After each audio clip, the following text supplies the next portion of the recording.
আসসালামু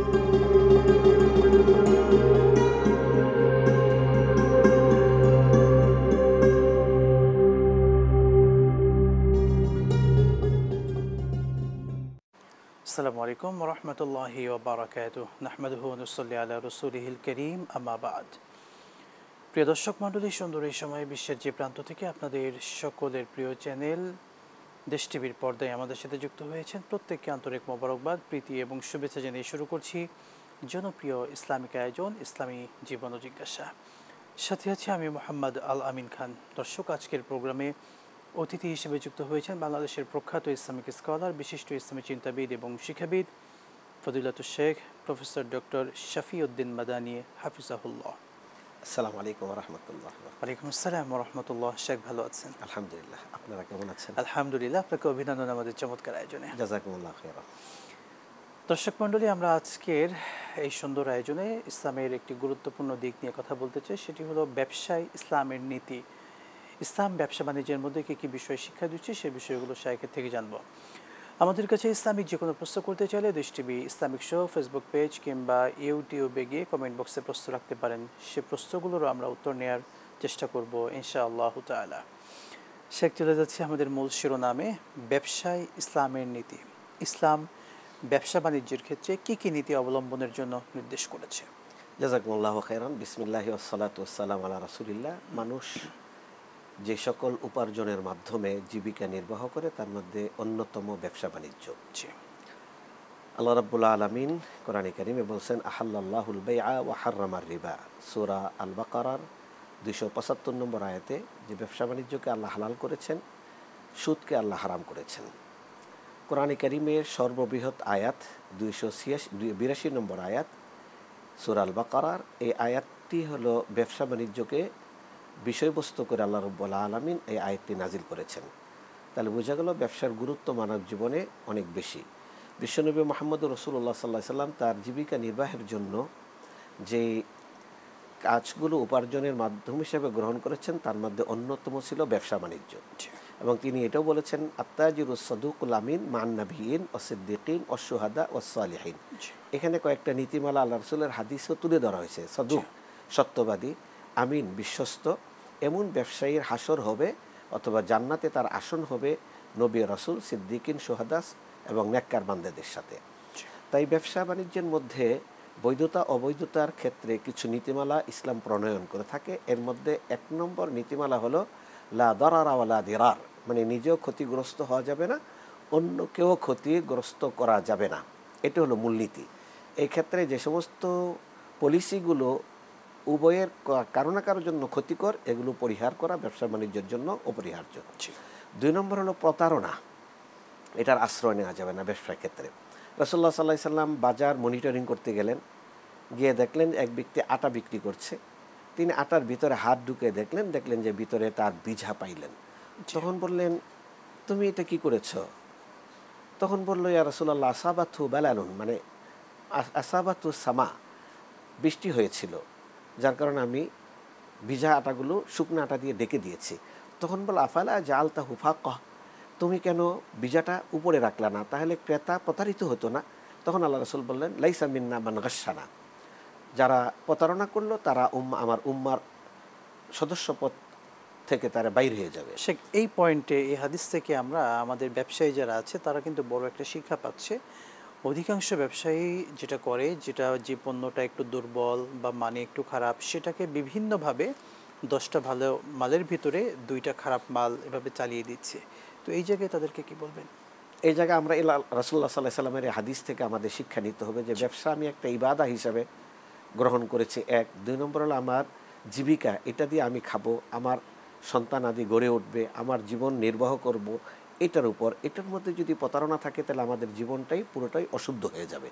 এজন্য জীবন যেন শুদ্ধ থাকে। ইমাম আবু হানিফা রাহমাতুল্লাহ আলাইহি কাপড়ের ব্যবসা করতেন। তিনি একসময় একটা ভুল ক্রমে টুটাফাটা কাপড় তিনি বিক্রি করে ফেলেছেন, যার কারণে তার সমুদয় অর্থগুলোই তিনি বিক্রেতা বা ক্রেতাকে শনাক্ত করতে পারেননি বিধায় পুরা মালটাই তিনি আল্লাহর রাস্তায় ওয়াকফ করে দিলেন বা দান করে দিলেন। তিনি এটা ভোগ করেন নাই যে এই অসৎ অথবা একটু প্রতারণা হয়ে গেছে, এটা আমার অগোচরে, এটা আমি ভোগ করব না। তাহলে সেক্ষেত্রে বুঝতে হবে যে আমার শরীর গড়ে উঠবে আমার এই উপার্জনের মাধ্যমে, এটার মধ্যে যদি কোনো ধরনের অবৈধতা ঢুকে যায় তাহলে আমার জীবনটাই অশুদ্ধ হয়ে যাবে, আমার বংশধরের মধ্যে অশুদ্ধতা ঢুকে যাবে। এই বিষয়ের ব্যাপারে আমাদের সতর্ক থাকতে হবে। 3 নম্বর হলো মিথ্যাচার। ব্যবসার মধ্যে কোনো ধরনের মিথ্যার আশ্রয় নেওয়া যাবে না। হ্যাঁ, এই মিথ্যার বিষয়টাকে আল্লাহ রাসূল সাল্লাল্লাহু আলাইহি সাল্লাম খুব কঠিনভাবে রোধ করেছেন। 4 নম্বর হলো মিথ্যা শপথ করে আমরা পণ্য বিক্রি করি। অনেক সময় কসম খেয়ে বলি যে শপথ করে কসম খেয়ে বলছে এটা আমার এত কিনা, পণ্য ছুঁয়ে কসম করছে। হ্যাঁ, ওই জন্য আল্লাহ রাসূল সাল্লাল্লাহু আলাইহি সাল্লাম বললেন যে আল্লাহ কিয়ামতের দিন ওই ব্যক্তির দিকে তাকাবেন না, তার সাথে কথা বলবেন না, তাকে পরিচ্ছন্ন করবেন না যে ব্যক্তি মিথ্যা শপথ করে তার পণ্য বিক্রি করল। তাহলে খুব কঠিনভাবে হুঁশিয়ারি দিয়েছেন রাসূলুল্লাহ সাল্লাল্লাহু আলাইহি সাল্লাম। 5 নম্বর হলো ব্যবসায় জোর প্রয়োগ করা, অন্যের সম্পদ একটু জোর, অথবা আমরা অনেক সময় দেখি নেতা হওয়ার কারণে অথবা পদমর্যাদার কারণে অন্যের অসন্তুষ্টির মাধ্যমে আমি তার কাছ থেকে পণ্যটা কম দামে কিনে নিয়ে আসতেছি, এটা ইসলাম বৈধ করেনি। সূরা আন-নিসার 29 নম্বর আয়াতে আল্লাহ বলতেছেন, ইয়া আইয়ুহাল্লাযীনা আমানু লা তাকুলু আমওয়ালাকুম বাইনাকুম বিল বাতিল ইল্লা আন তাকুনা তিজারাতান আন তারাদিম মিনকুম। এমন ব্যবসা যেটা উভয় পক্ষের সম্মতি থাকবে, সন্তুষ্টি থাকবে। এবং আল্লাহ রাসূল সাল্লাল্লাহু আলাইহি সাল্লাম বললেন, লা ইয়াহিল্লু মাল ইমরিইম মুমিন ইল্লা আন তিবি নাফসি। অন্যের সম্পদ ততক্ষণ পর্যন্ত তোমার জন্য বক্ষণ করা বৈধ হবে না যতক্ষণ না সে মনের ভিতর থেকে খুশি মনে না দিল তোমাকে। তাহলে এটা আমাদের বিবেচ্য। 5 নম্বর বলা হইল। 6 নম্বর হলো ব্যবসা বাণিজ্যের মধ্যে সুদ। এই সুদকে একেবারেই পরিহার করতে হবে। এটা কোরআনে কারিমে সূরা আল বাকারার 275 নম্বর আয়াতে আল্লাহ বলেছেন, আহাল্লাল্লাহুল বাই'a ওয়া হাররামা রিবা। সুদের অনেক ধরন আছে, অনেক প্রকার আছে, অনেক বিন্যাস আছে, সেটা সুদের আলোচনায় অন্য এক সময় আলোচনা করা যাবে। আমরা মূলনীতি হিসেবে এটা নিয়ে আসলাম। 5 নম্বর হলো ওজনে কম দেয়া, ওয়াইলুল লিল মুতাফফিফিন। যারা ওজনে কম দিবে আল্লাহ তাদের জন্য ওয়াইল, জাহান্নাম অথবা ধ্বংস, এই বদদোয়াটা করে দিয়েছেন। অতএব এই ওজনে কম দেওয়া থেকে আমাদেরকে আমাদের ব্যবসা বাণিজ্যকে রক্ষা করতে হবে। ওজনে কম দেওয়া, এটা ওজন করে হোক, অন্য যে পরিমাপে বস্তু বিক্রি করা হোক, সব কিছুর মধ্যে এটা গণ্য হবে ওজনে কম দেওয়ার বিষয়টি। 7 নম্বর হলো ব্যবসা বাণিজ্যের ক্ষেত্রে আমাদের যে জিনিসটা পরিহার করতে হবে সেটা আন্দাজ, অনুমান ভিত্তিক কোনো ব্যবসা বাণিজ্য করা যাবে না। যেমন পানির মধ্যে মাছ বিক্রি করা, গাছের মধ্যে ফল বিক্রি করা, এটা যদি আমরা কেজি দরে বিক্রি করে জায়েজ, কিন্তু এটা যদি ঠিকা বিক্রি করি তাহলে এটা ইসলাম বৈধতা দেয় না। কারণ এটা ঠিকা বিক্রি করলে এটা দেখা যাচ্ছে না। যদি আমি তরকারি বা মাছ সামনে উপস্থিত করি যে এটা ঠিকা বিক্রি করব, দেখতে পাচ্ছি, তাহলে সেটা জায়েজ। দেখা না গেলে সেটা জায়েজ হবে না। পণ্য আমাকে নির্ধারণ করতে হবে। জি শেখ, আমরা একটি মাসালা এসেছে, জয় ভাই নামে আমাদের একজন প্রিয় দর্শক প্রশ্ন রেখেছেন, মুসলিম ব্যক্তি শুকুরের মাংস বিক্রি করে, এটা জায়েজ হবে কিনা? এটা আমি আসতেছিলাম। যেই পণ্য খাওয়া হারাম, জি, সেই পণ্যের ব্যবসা করাও হারাম। খাদ্যদ্রব্যের মধ্যে, জি, খাদ্যদ্রব্যের মধ্যে যেগুলো খাওয়া হারাম সেগুলোর ব্যবসা বাণিজ্য হারাম। অতএব মদ খাওয়া হারাম, শুকরের গোশত খাওয়া হারাম, এগুলোর মৃতদেহ খাওয়া হারাম, এগুলোর ব্যবসা বাণিজ্য হারাম। খাওয়ার জন্য এগুলো ব্যবসা বাণিজ্য করা। মদের তো আমাদের দেশে লাইসেন্স দেওয়া হয়, লাইসেন্স নিয়ে মদ খেতে পারবে। দুনিয়ার মানুষের কি কোনো সাধ্য আছে আল্লাহর নীতির বিরুদ্ধে গিয়ে কোনো কিছু লাইসেন্স দেওয়া? সেটা তো আল্লাহর বিরুদ্ধে অবস্থান করা বা আল্লাহর বিধানের বিরুদ্ধে আমার বিদ্রোহ করা। নিঃসন্দেহে রাষ্ট্রের মধ্যে বসবাস করলে যেমন রাষ্ট্রের বিধান মেনে নেওয়া, সংবিধানের বাইরে যাওয়ার কোনো সুযোগ নেই, এমনি বা আল্লাহর পৃথিবীতে বসবাস করলে আল্লাহর আইনের বিরুদ্ধে গিয়ে অবস্থান করার কোনো সুযোগ আমাদের নেই। আল্লাহর তিলকা হুদুদুল্লাহ ফালা তাকরাবুহা, আল্লাহর এটা সীমারেখা, এই সীমারেখাকে তোমরা অতিক্রম করিও না, আল্লাহ নিষেধাজ্ঞা আমাদের উপর দিয়ে রেখেছেন। অতএব দুনিয়ার কোনো মানুষ এই লাইসেন্স দেওয়ার মতো দৃষ্টতা রাখে না। দুঃসাহস করাটা তার জন্য বড় ভয়াবহ পরিণতি ডেকে আনবে। শেখ, আমরা সম্পূরক আরেকটি প্রশ্ন, যেমন আমরা জানি তামাক জাতীয় যে দ্রব্যগুলো আছে, বিড়ি, সিগারেট, এই টাইপের পণ্যগুলো আমাদের দোকানে অ্যাভেলেবল পাওয়া যায়। ব্যবসায়ীরা ব্যবসা করছে, হালাল মনে করে ব্যবসা করছে, এবং যারা খাচ্ছে তারা জানে যে এটার গায়ে লেখা আছে প্যাকেটে যে এটা শরীরকে, অর্থাৎ এটা ক্ষতিকারক এবং মৃত্যুর দিকে ঠেলে দেয়। এরপরেও এই সিগারেট বা বিড়ির ব্যবসাগুলো যারা করছে, এটা বৈধ হবে কিনা? ওলা তুলকু বিআইদিকুম ইলা তাহলুকা, যেই জিনিস তোমাদেরকে ধ্বংসের দিকে নিয়ে যায় সেটা তোমরা বক্ষণ করিও না। এটা কোরআনে কারীম আল্লাহ রাব্বুল আলামিন নিষেধ করে দিয়েছেন। একটা মূলনীতি বলতে পারি। হ্যাঁ, এটা একটা মূলনীতি, ওলা তুলকু বিআইদিকুম ইলা তাহলুকা। এরপরে আপনি দেখেন যে যে সকল জিনিস মানুষকে আস্তে আস্তে ক্ষতির দিকে নিয়ে যায়, সেটা যেমন ব্যবসা বাণিজ্য করা নিষেধ, সেটার উৎপাদন করাও নিষেধ, সেটা চাষাবাদ করাও নিষিদ্ধ। যার কারণে তামাকের ব্যবসা যারা করে অথবা তামাকের চাষ যারা করে, তামাক নিয়ে বা বিড়ি সিগারেটের ফ্যাক্টরি যারা পরিচালনা করে, এটা সম্পূর্ণটাই আমরা মনে করি যে এটা অনেক কারণেই এটা ইসলাম বৈধতার মধ্যে আনার কোনো সুযোগ রাখেনি।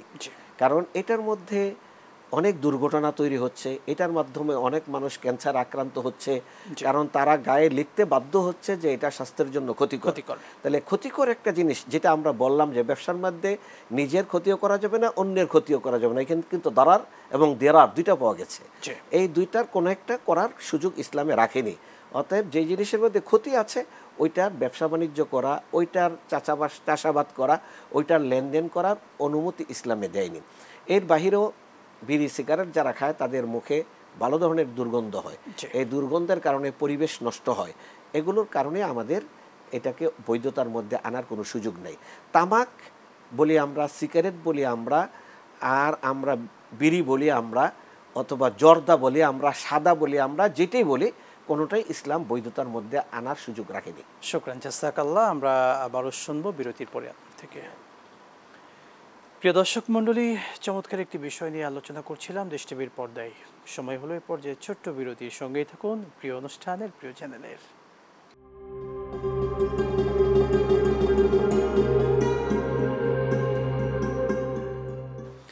বিরতির পর আরও একবার স্বাগত জানাচ্ছি আপনাদের প্রিয় চ্যানেল দেশ টিভির পর্দায় জনপ্রিয় ইসলামিক আয়োজন ইসলামী জীবন ও জিজ্ঞাসায়। দর্শক, আজকে কথা বলছিলাম ইসলামে ব্যবসার মূলনীতি নিয়ে। আলোচনা করছিলেন প্রখ্যাত আলেমদ্বীন শেখ ডক্টর শফিউদ্দিন মাদানী হাফিজাহুল্লাহ। শেখ, আপনাকে আরও একবার ধন্যবাদ জানাচ্ছি। আমরা আমাদের কিছু প্রশ্ন এসেছে অনলাইনে, সেদিকে চলে যাচ্ছি। বাচ্চাদের বদ নজর থেকে রক্ষা করার উপায় কী? চমৎকার প্রশ্ন। প্রথমত, আমাদের মানুষ অসুস্থ হয় 4 কারণে। এটা কথাটা একটু বলে নিলে সহজ হবে আমাদের। এর মধ্যে এক কারণ হলো ব্যাকটেরিয়া, ভাইরাস। দ্বিতীয় কারণ হলো বদনজর। তৃতীয় কারণ হলো জাদুটনা বা সেহের। চতুর্থ হলো বদদোয়া বা আল্লাহর গজব। এই 4 কারণে মানুষ অসুস্থ হয়। তাহলে বোঝা গেল আমাদের মেডিকেল সায়েন্স শুধু ভাইরাস ব্যাকটেরিয়া নিয়ে তারা কাজ করে, কিন্তু রাসূলুল্লাহ সাল্লাল্লাহু আলাইহি সাল্লামের তিব্বিন নববীর মধ্যে 4টার বিষয়ের মধ্যেই আল্লাহ রাসূল সাল্লাল্লাহু আলাইহি সাল্লাম আমাদেরকে গাইডলাইন করেছেন। এই জন্য নববী চিকিৎসা এটা অত্যন্ত গুরুত্বপূর্ণ আমাদের জন্য। রাসূলুল্লাহ সাল্লাল্লাহু আলাইহি সাল্লাম বাচ্চার জন্মের আগ থেকে বাচ্চা বড় হওয়া পর্যন্ত বিভিন্ন ধরনের ট্রিটমেন্ট, চিকিৎসা আমাদেরকে শিখিয়ে দিয়েছেন। এই জন্য আমরা যে জিনিসটা দেখি যে ঝাড়ফুঁক কথাটা খুব ইজি, কিন্তু এটা খুব তাৎপর্যমণ্ডিত একটা বিষয়। এটা রাসূলুল্লাহ সাল্লাল্লাহু আলাইহি ওয়াসাল্লাম ঝাড়ফুঁক করতেন নিজের জন্য, সন্তানদের জন্য, পরিবারের সদস্যদের জন্য। এই ঝাড়ফুঁকের ব্যাপারে আল্লাহ রাসূল সাল্লাল্লাহু আলাইহি সাল্লামের কাছে আউফ ইবনে মালিক রাদিয়াল্লাহু তাআলা আনহু প্রশ্ন করেছিলেন যে ইয়া রাসূলুল্লাহ, কুন্না নারকা ফিল জাহিলিয়া ফামাদা তারা ফি যালিকা।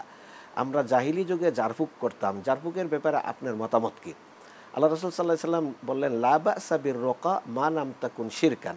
এরপর প্রথমে বললেন তোমরা কি মন্ত্র পড়ে ঝাড়ফুঁক করো, এটা আমাকে শোনে, এরপরে এটা দিয়ে ঝাড়ফুঁক করবা, আমার কাছ থেকে অনুমোদন নিয়ে নিবে। এরপরে বললেন যদি শিরিক না থাকে তাহলে কোনো সমস্যা নেই। এই দৃষ্টিকোণ থেকে ঝাড়ফুঁকের জন্য 3টা মূলনীতি দিয়েছেন বা শর্ত আরোপ করেছেন আমাদের ইসলামী স্কলাররা। 1 নম্বর হলো কোরআনের আয়াত এবং বর্ণিত হাদিসে উল্লেখিত কোনো দোয়া বা আল্লাহর নাম সিফাত দ্বারা ঝাড়ফুঁক করা। দ্বিতীয় হলো সেটা আরবি ভাষায় হইতে হবে। 3 নম্বর হলো এবং বোধগম্য অর্থ থাকতে হবে তার। 3 নম্বর হলো মানুষের এই বিশ্বাস করা যাবে না যে ঝাড়ফুঁকে আমাকে সুস্থ করবে, বরং সুস্থ করবে আল্লাহ রাব্বুল আলামিন। এই 3টা শর্ত প্রযোজ্য হইলে ঝাড়ফুঁক করা যাবে। এবং ঝাড়ফুঁক করার ক্ষেত্রে রাসূলুল্লাহ সাল্লাল্লাহু আলাইহি সাল্লাম ব্যক্তিকে গায়ে স্পর্শ করে মুছে দিতেন দোয়া পড়ে। তো সেই ক্ষেত্রে যাদেরকে স্পর্শ করা আমাদের জন্য বৈধ, মাহরাম, তাদেরকে স্পর্শ করতে পারি, অথবা অন্য কেউ তার গায়ে স্পর্শ করতে পারে যিনি রাকি অর্থাৎ ঝাড়ফুঁক করবেন, দোয়া পাঠ করবেন, তিনি শুধু সেখানে দোয়াগুলো পাঠ করবেন। এবং সেক্ষেত্রে পানির মধ্যেও পাঠ করে খাওয়াতে পারেন, গোসল করাইতে পারেন, বিভিন্ন পদ্ধতি আছে। বর্তমানে আপনারা ইউটিউব অথবা ফেসবুকে গেলে অনেক শরিয়া পদ্ধতিতে ট্রিটমেন্ট করেন এমন অনেক রাকি আছে, যাদেরকে বলা হয় ঝাড়ফুঁককারী। তাদের মাধ্যমে আপনারা এই ঝাড়ফুঁকগুলো করবেন। অনেক ব্যক্তিরা আছে যারা শিরক মিশ্রিত মন্ত্রতন্ত্র দ্বারা জারফুক করে, এগুলোর দ্বারা হবে না।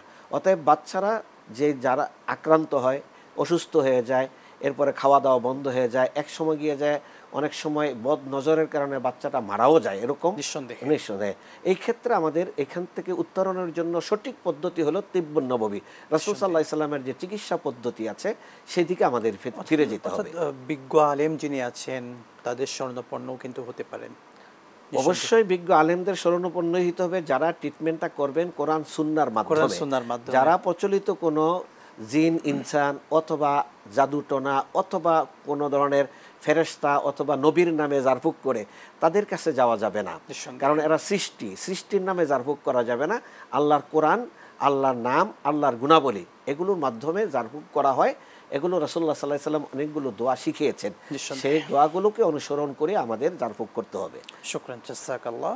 শেখ, আমরা একটি মাসআলা নিচ্ছি, অনলাইনে এসেছে। সূরাতুল মুলক তেলাওয়াত করলে কবরের আযাব থেকে মুক্তি পাওয়া যায়, কথাটি কোরআন সুন্নাহ সম্মত কিনা? সূরা মুলকের একটা নাম এসেছে হিয়াল মানিআহ।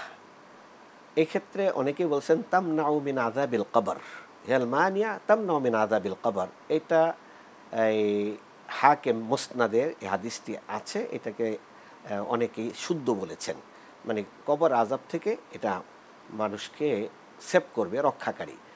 তবে শেখ বিন বাজ, আব্দুল্লাহ বিন বাজ রাহিমাহুল্লাহ, তিনি বলেছেন যে যে কোনো কোরআনের আয়াতের মধ্যে মানুষের জন্য কল্যাণ রয়েছে, কোরআনের সূরার মধ্যে কল্যাণ রয়েছে, এটা মনে করতে হবে। এক, দুই নম্বর হলো শুধু পাঠই যথেষ্ট না, সেটা অর্থ বুঝে আমলে পরিণত করতে হবে। সূরা মুলকে এমন কি আলোচ্য বিষয় রয়েছে যেগুলো আমরা এটা বুঝে আমরা আমল করলে আমার জন্য কবর আযাব থেকে এটা রক্ষাকারী হবে, তখনই সেটা আমার জন্য পরকালে রক্ষাকারী হিসাবে আসবে, সুপারিশকারী হিসাবে আসবে। এটাকে আমাদের সামনে নিয়ে আমল করতে হবে। শুকরান, জাযাকাল্লাহ। আমরা অনেক সময় দেখতে পাই বিভিন্ন কাজের পরে, অর্থাৎ সে ভালো হওয়ার জন্য সমাজে দুধ দিয়ে 1 মণ 2 মণ দুধ দিয়ে গোসল করে সে পাপমুক্ত হয়ে যেতে চায়। সেই চিন্তা করে যে আমি 1 মণ দুধ দিয়ে গোসল করলাম, আমি পাপমুক্ত হয়ে গেলাম, এই অপরাধ থেকে বের হয়ে আসলাম। আসলে সত্যিকার অর্থে দুধ দিয়ে গোসল করলে মানুষের পাপ মুছে যায় কিনা? নিঃসন্দেহে এটা একটা কুসংস্কার। জি, নিঃসন্দেহে এটা ইসলাম পরিপন্থী একটা পদ্ধতি, যেই পদ্ধতিটা ইসলাম আমাদেরকে এই পদ্ধতি শিখায়নি। ইসলাম বলেছেন যে ওয়া আনিবু ইলা রাব্বিকুম, হ্যাঁ, তোমরা আল্লাহর দিকে ফিরে আসো।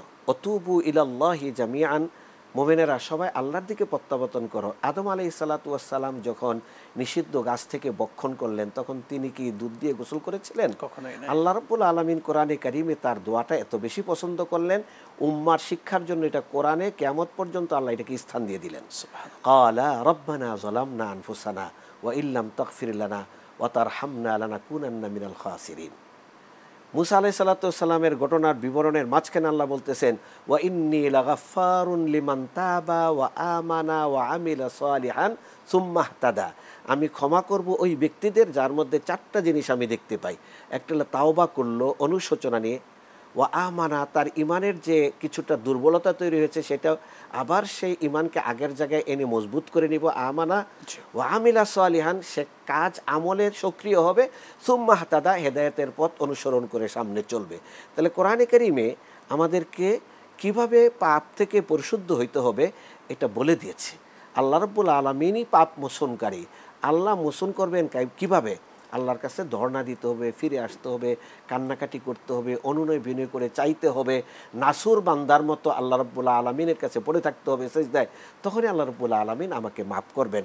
সেটা বিভিন্ন ইবাদতের মাধ্যমে, হজ, সিয়াম, যাকাত, সালাত, সাদাকা ইত্যাদির মাধ্যমে আল্লাহ রাব্বুল আলামিনের কাছে উসিলা হিসাবে গ্রহণ করে আল্লাহর কাছে যেতে হবে, তখন আল্লাহ রাব্বুল আলামিন আমাকে আপনাকে ক্ষমা করে দেবেন। শুকরান, জাযাকাল্লাহ।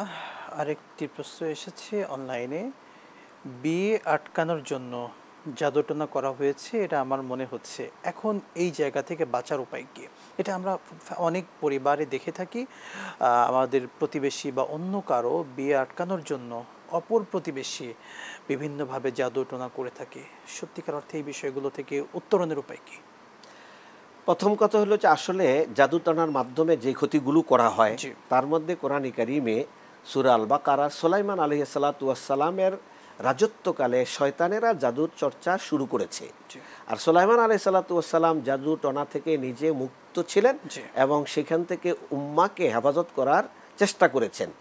হ্যাঁ, এরপরে অমাহুম বিদারিনা বিহি মিন আহাদিন ইল্লা বিইذনিল্লাহ, এরপরে তারা বলতেছে ওয়াতাআল্লামুনা মা ইউফাররিকুনা বিহি বাইনাল মারই ওয়া যাওজিহি, স্বামী স্ত্রীর মধ্যে বিচ্ছেদ, এরপরে বিয়ে শাদী আটকানো, এগুলোর মাধ্যমে জাদু চর্চা করা হতো এবং বর্তমানেও করা হচ্ছে। এইটার থেকে উত্তরণের জন্য আমি ওই যে বাচ্চার চোখের যেই সমস্যা বললেন নজর দোষ, সেই ট্রিটমেন্টের দিকে যেতে হবে। তিব্বুন নববী, রাসূল সাল্লাল্লাহু আলাইহি সাল্লামের নববী চিকিৎসার শরণাপন্ন হইতে হবে, বিশ্বস্ত এবং আমলদার এবং ঈমান মজবুত বিশুদ্ধ চিন্তার আলেমের শরণাপন্ন হইতে হবে। তিনি যেন আবার আমার বিয়ে আটকাইতে গিয়ে আমাকে জাদুর মধ্যে না ফেলে দেন, অথবা জাদুটনার ছলচাতুরিতে আমাকে যেন কোনো ধরনের নিষিদ্ধ জারফুকের কবলের মধ্যে আমাকে ফেলে না দেন। এই জন্য এগুলোকে খেয়াল রেখে আমাকে যেতে হবে। অতএব এগুলোর মাধ্যমে ট্রিটমেন্ট সম্ভব, এই সম্ভবটাই শুধু তিব্বুন নববীর মাধ্যমে সম্ভব। শুকরান, জাযাকাল্লাহ শেখ, আপনাকে অসংখ্য ধন্যবাদ, গুরুত্বপূর্ণ সময়টুকু আমাদেরকে দিয়েছেন। বারাকাল্লাহু ফিকুম। প্রিয় দর্শক মণ্ডলী, আল্লাহ সুবহানাহু ওয়া তাআলা আমাদের প্রত্যেককে ইসলামের প্রত্যেকটি বিধান সুন্দরভাবে মেনে চলার তৌফিক দান করুন, আল্লাহুম্মা আমিন। বিদায় নিচ্ছি, দেখা হবে আবারও। আসসালামু আলাইকুম ওয়া রাহমাতুল্লাহি ওয়া বারাকাতুহু।